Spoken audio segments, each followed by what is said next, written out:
Thank you, Stevie. Well, the deadliest car crash in our nation's history in nearly a decade. Now the subject of a federal investigation.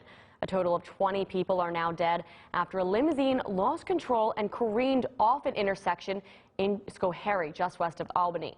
Nicole Allally from our sister station in Albany has the latest from the scene this morning.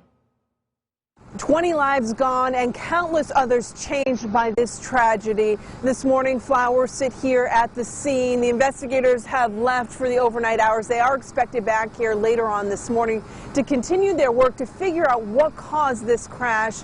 We still have not had the victims' names released yet, but we are learning more about the people that were involved through family members that have been down here to the scene and social media accounts.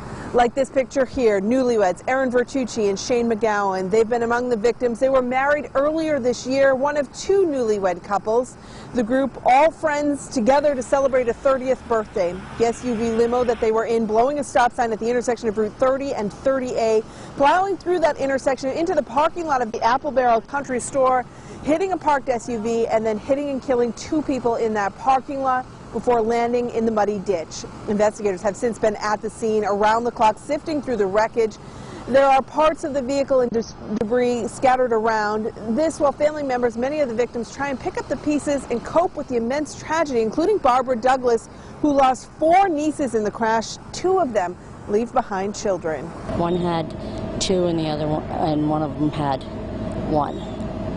One wasn't married and the other one just got married June 30th. They were beautiful, beautiful girls physically and beautiful inside. And they were full of life and they weren't that old and they had their whole life ahead of them. And we're also learning more about the limousine company that was involved in this crash. ABC News reporting that it was a company contracted out of Gansevoort, New York that goes by the name Prestige Limousine. And we're also learning, according to DOT reports obtained by ABC News, the company was inspected over the last 2 years 5 times, and vehicles were pulled out of service 4 of those times. Reporting in Schoharie, I'm Nicole Allally. And as she mentioned, this horrific crash took place just outside of a restaurant.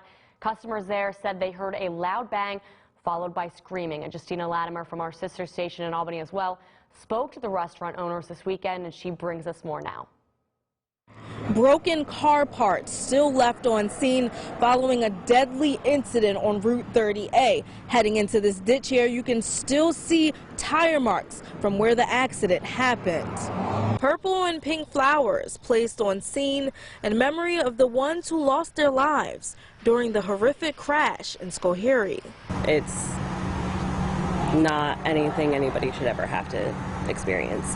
Jessica Kirby's family has owned the Apple Barrel Country Store for over 30 years. She says in all of those years, she has seen plenty of accidents, but none like this one that occurred just feet away from her business.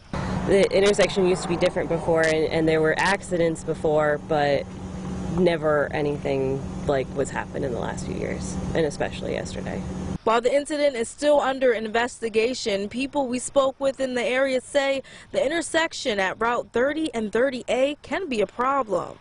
We have businesses here where traffic is entering and exiting, and people get impatient.